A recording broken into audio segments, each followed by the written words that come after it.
Hello and welcome to the Patreon exclusive edition of Black, White, and Red All Over. I'm Victor Dandridge. Ryan Seymour. We are about to. I love how you just. Yes. Matter of fact. Just put your hand on the shoulder. Hey. Hey. Yay! Oscar winner. We are about to close out the first story arc for Die, Die, Die. Yes.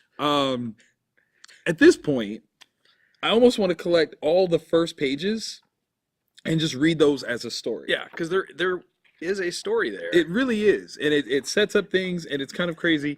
Okay. Do you want to start? I'll do it. Yeah, I mean, I'll do it if you don't want to. Come on, just. It starts off like, because in all the earlier issues of it, it looks like the president looks like President Obama. Right. So I was kind of like thought like maybe it happened in the very recent past. Right. But in this, we find out No. It's like tomorrow. Yeah. Because what we find is that in late 2016, when the election results came into play, Yeah. that the incumbent here, president here, was not who Obama wanted. You Yeah. know, clearly not the successor that he was looking for. Yeah, to not feel president-elect would do the country right. No. So instead, something had to be done. And he literally throws a coup and declares himself a third-term presidency. No end in sight. Yeah. Like, not a 4-year little thing. He's like, yeah, no, I'm not giving this up. It's not happening. Specifically, though, what he does here, and this is so amazing. Racism was made illegal. Yes. Now, by doing so, does that automatically put okay? Yeah, there's a question. Right?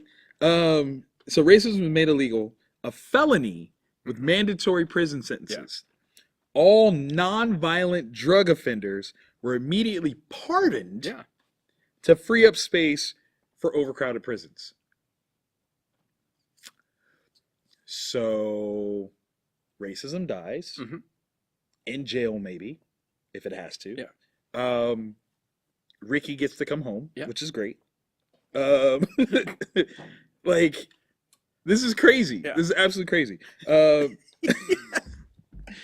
And we see that two familiar characters from the series are actively there as President Obama is signing new edicts into law.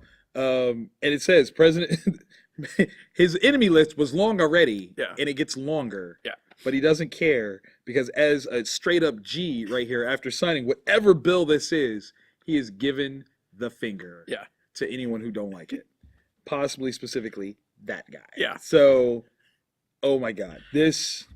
So that's where we start this issue. And then this Image Comics. Yeah. I know you're not listening, but come on, man. Y'all gotta make this a poster. This Die, Die, Die one. You talk about hope. I got it. I feel it. It is Obama standing on a tank, presumably riding down Pennsylvania Avenue with the jets flying overhead. This is so America. It's so violently American. It is, but it's like Black America because he's got the fist up. You know what I'm saying?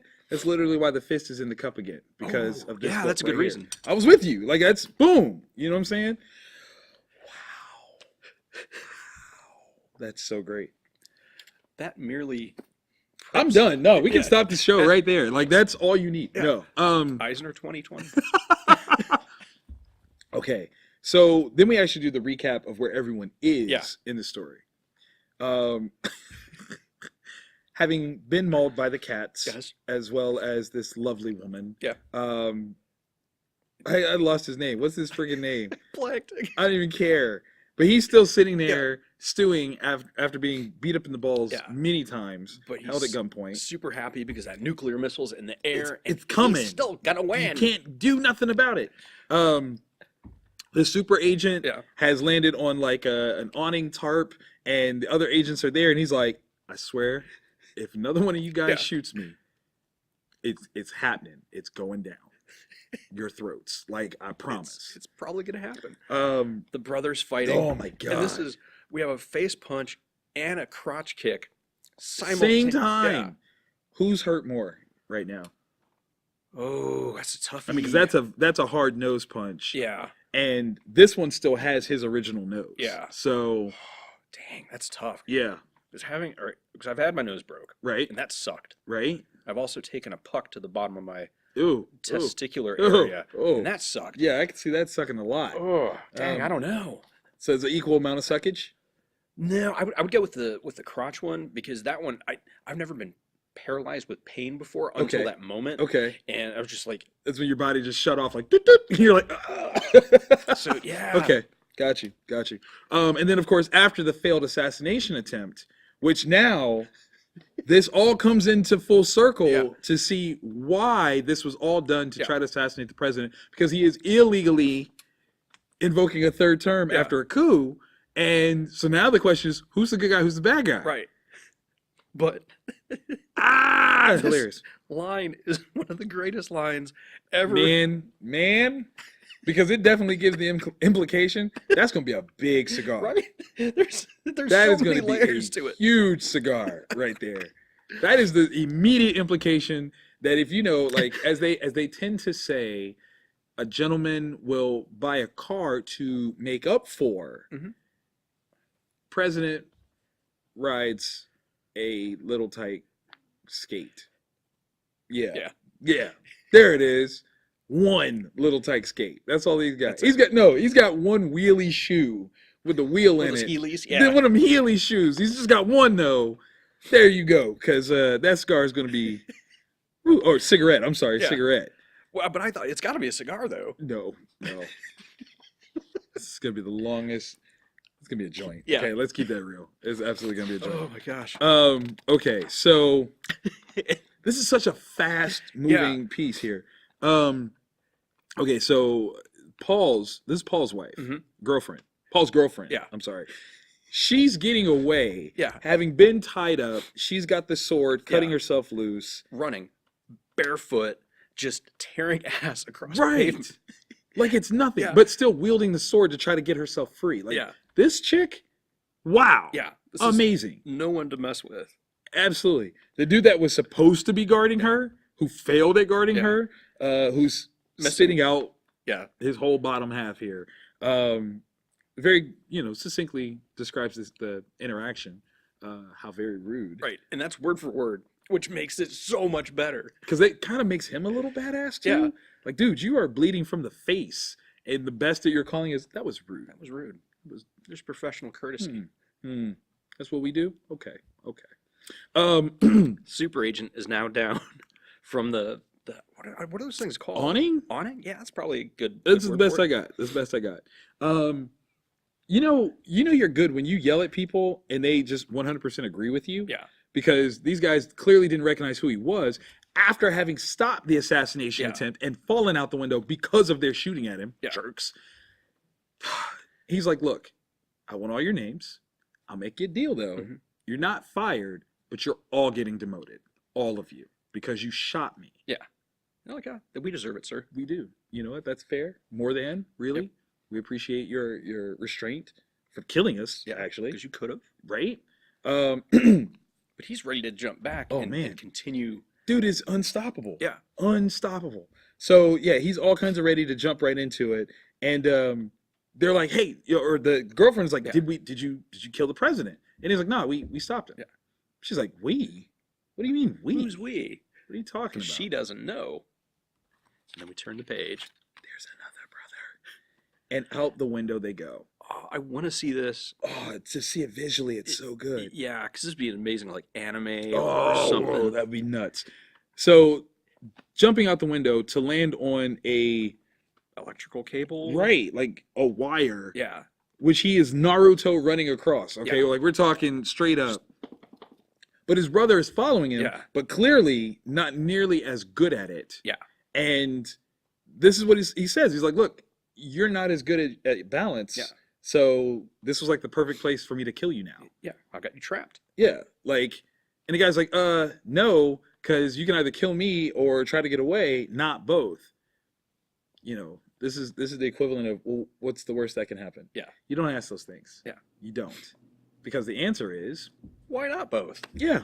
Dude pulls out a knife, ready to cut the friggin' wire. Yeah. And he does, which of course means that he's going to get to swing one direction away, and his brother, if he manages to grab a hold, has to swing back the other way. Lucky for the other brother. Yeah. He manages to not only swing away, wrap around a light pole, projectile back, bam, kick to the spine. These guys know how to fight, man. Right. Yeah. Like, this is next level. Yeah, like the Matrix don't want it with this. But of course, you know, Spy McSpison turns that into a flip himself and is like, oh look, I do get to kill you. How awesome. It is amazing. I mean, come on, man. It's 3 against 1 now. Because now the girlfriend comes in with a katana and takes a swing at him. Then Nate jumps in. Like, this is just a massive fight. It's huge. Okay. Who plays who in your movie version of this? Oh, this is tough. Because the problem is they're quadruplets. Right. So, I mean, clearly one person has to play 2 roles. Yeah. But Mark DaCosta's too old. Is he? I believe in him. He might be able to pull it off. I believe in him. Like, since Only the Strong, I believe in him. So, I'm with you on that one. If Brandon Lee was around, like, he would be perfect for this. Oh my God. Yes, he would. Yes. What about Nate? Who would play Nate? I don't know. That's a toughie. Right. Because I get a Patrick Warburton kind of vibe off him. But a little, I mean, you got to be a little younger. Yeah. So, that's tough. I don't know. Yeah, I don't know. Dang it, I don't know on that one. Judi Dench. Oh, yeah. 100%. 100% Judi Dench. Yeah. Okay.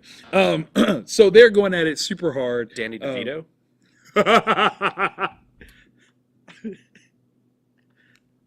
Or Wallace, what's his last name? I can't think of his last name. From Princess Bride, Inconceivable? Yeah. He would be good. He would be really good because that's the voice. Yeah, it is. It's totally the voice that I have in my head too. Okay, so they are, having this whole fight. Call comes in like, hey, or no, we're on a different page. Because That's there's right. the fight. They are like still 3-on-1. Everybody's trying to do their part, but truly, this brother is holding his own. Like he might honestly be the best one out of all 4 that ever existed. Okay, so back in the apartment. This is so nuts. So he's monologuing again. Yes. She still has him on gunpoint, but she's on phone checking to see if whatever they're talking about is in the air finally. And Remember that alien ship that suddenly this became an alien movie? It's here. So the husband-wife team are like so interested. This is so crazy. There's so many characters. We have absolutely forgotten their names. Yeah. I know I've forgotten their names, but I just follow them. Yeah, I was like, I almost don't care what their names are. I don't either. Like, maybe that's bad. But they're piloting through like, I don't even, like mind control or something. Like it's like a dirty Rubik's Cube, but it's a round sphere that you just touch and manipulate like this. Yeah. And they're flying this ship in order to go take out this nuke. Right, so it's how fast is it got to be moving? How are they going to blow the nuke up? How are you going to do that? All these different things. But of course, the husband's like, I'm not giving this back. Yeah. Once we're done, and the chick on the phone is like, I heard that. Yeah. What are you going to do about it? Like, I'm in the spaceship. Like, what are you going to do? He's even threatening, like, we're going to take this to the moon. Right. Like, why wouldn't you? I would absolutely take it to the moon. What are they going to do? Come confiscate it? No. Come ticket you? I'm on the moon. Like, no. Yes. Yeah.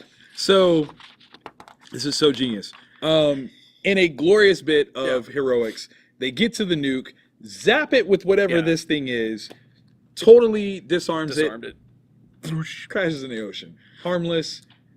Everyone's happy. And they're hugging. The only dude that's not happy is he's so mad. Yeah. He had a plan. Yeah. And all of his plans are now done. Yeah, because he had backup plans and contingency plans, and they're all gone. Kaputski. So he's still like, I can't believe I was outsmarted by you. Yeah. Still talking trash. Yeah. Right? Super misogynistically. Like it's nuts. I can't even believe it.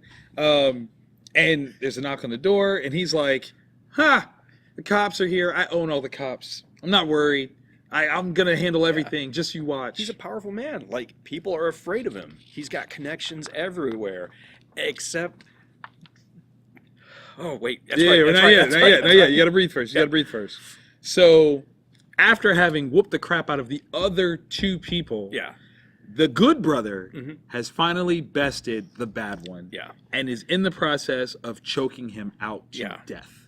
I mean, true strangulation. Look me in the eye as I kill you, kind of scenario. Face is beat, turning pink, can't breathe.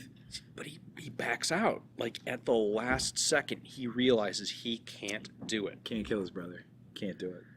His brother, on the other hand, is just a degenerate. Oh my God. He finds a loose brick from the sidewalk. That's how hard they were fighting. Yeah. They've created potholes, and he's using said potholes.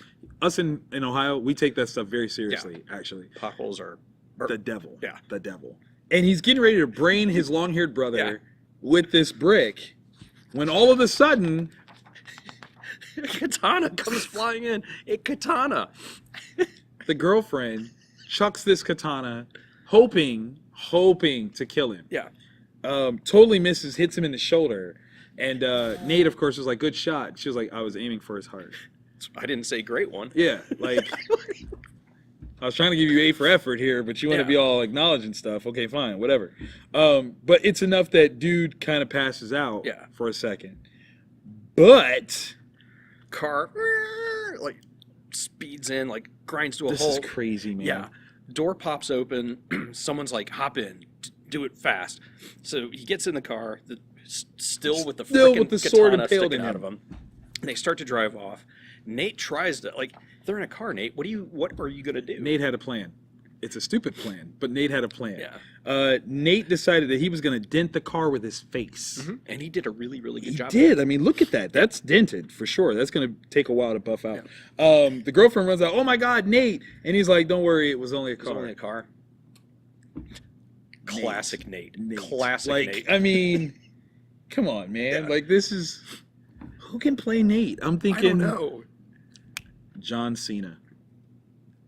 John Cena. Yes, 100%. Because Nate has that sort of tenacity.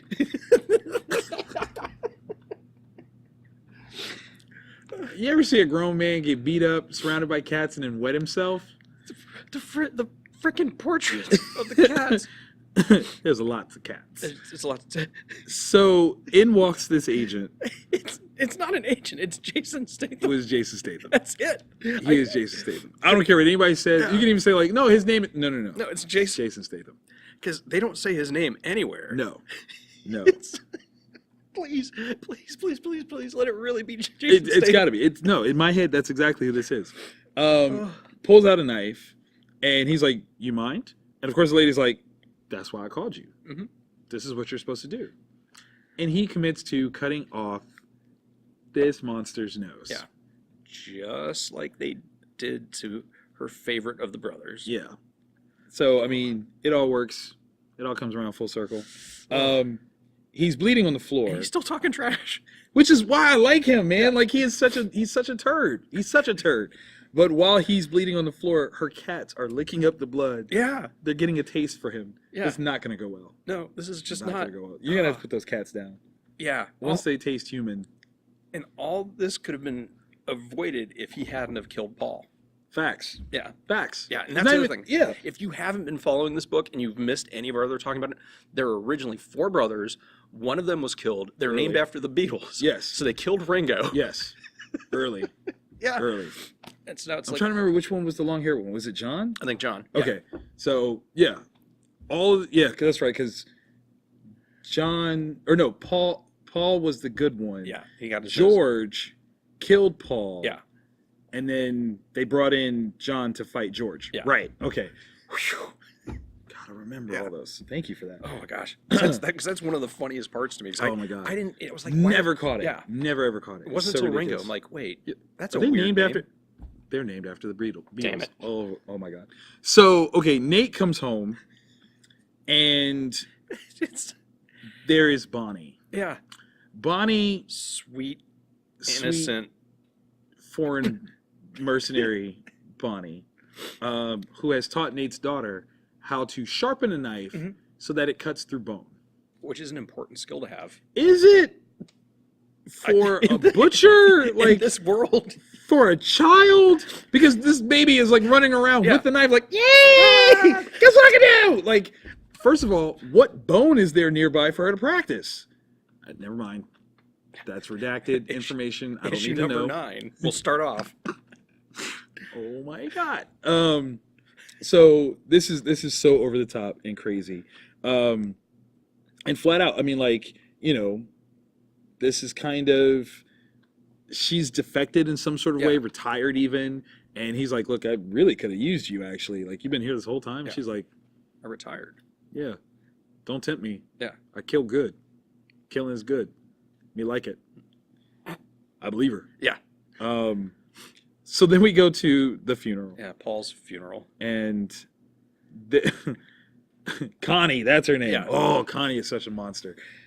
While still in the car, haven't even gotten out for the funeral yet, she's already pitching a job. Yeah. Like, she's like, listen, now that Paul's gone, you know, I kind of need a new spy. You'd be good. You beat the guy that killed my guy, so there's a high level of autonomy that you could exercise. Boom! Why don't you do it? He hates her. Yeah, he absolutely hates her. But I know he's thinking about it. Yeah, he definitely he is. Like you can see it. Like he's disgusted by the concept. He's lost his favorite brother. Right. He's also lost his unfavorite brother. Like so he's definitely thinking about it. But one of the important things is the casket is empty. That is huge. Because the plan was to bury him, but he was like, no, the casket's empty. Yeah. Why? Why would that be? That's weird because we know he's dead. Right. Right? Now this is an interesting moment here. So Nate is standing with Paul's girlfriend. Yeah. And he puts his hand around her shoulder. And she reaches up ever so slightly. Yeah. To kind of confirm his embrace. Which is interesting. Very, right? Makes you wonder. Is there a subtext? Might be. Maybe Nate had a plan for all this? Don't know. Maybe. We'll get to that. So then we have Stinkmeaner in the back of this transport vehicle with all the bandages from the cat wounds and the nose being cut off. And he's so unhappy. And just like he's just yammering. Yeah, he's trying to to promote the notion that he has clout and power and friends in high places, despite the fact that right now he doesn't have any friends. So he's trying to convince the driver to be on his side and be like, if you let him go, I remember all my friends and I take care of them. Take care of my people. You could be my friend. You could be that. Yep. You could be that. The driver tells him to shut up. Yeah. Not nicely either. Yeah. Just the dejected. You didn't have to be so rude about it. Right. And all of a sudden, the truck stops real hard, and he go-doom, hits his head, and he's like, "What is that? Why did we stop?" And then, answer me, and then blood splatters a window. What's so great? You see this, you know exactly what happened. Yeah. That is such great storytelling. Yeah. You know what it is. And his reaction is just so, it's like what would happen to me. Like, God damn it. Yeah, I mean, like, it's a clear indicator that, okay, whatever's about to happen, I am totally out of control. I am at the mercy of whomever opens this door.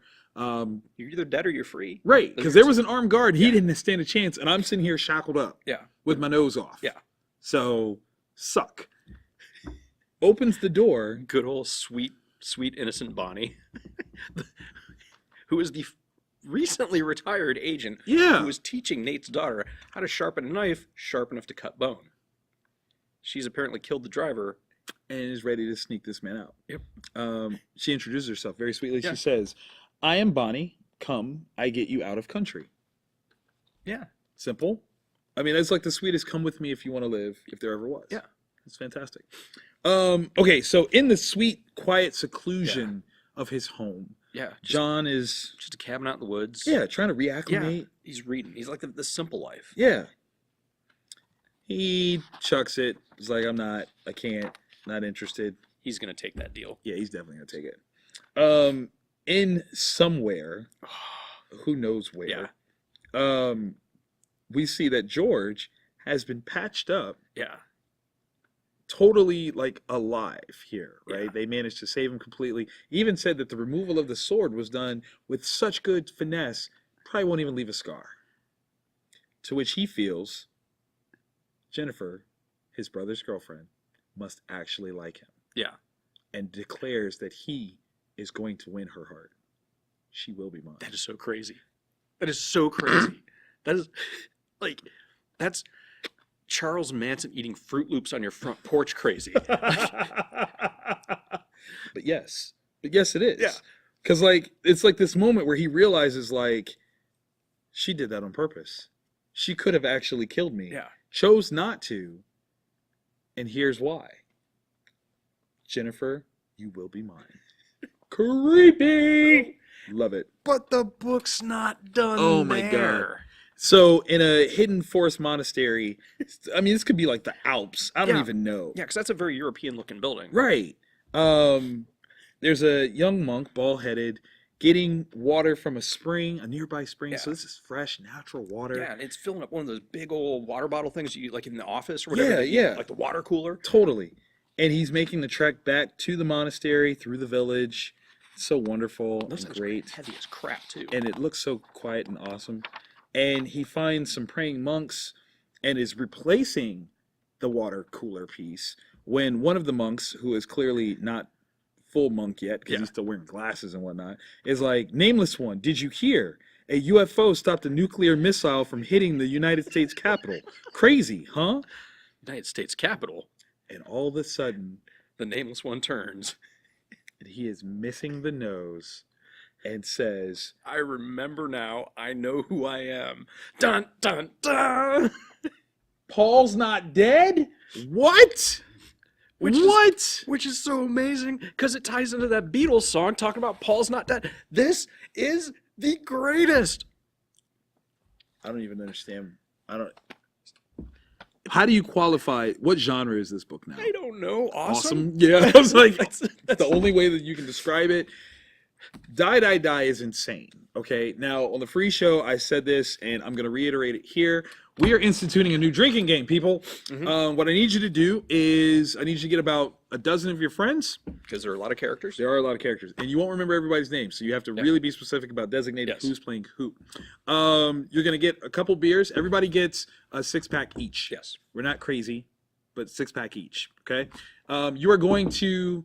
Wait, are we saying anybody or when your character? Oh, probably your character, because otherwise... Well, no. It's tough. It's got to be anybody. Yeah, it's got to be anybody. Okay, that works. Okay, so you're going to do a live read of this, right? Just like in elementary and or high school, you'd sit in a circle in your classroom and each person would read that one part. But every time someone gets shot, you have to take a drink. Yep. This is going to be crazy.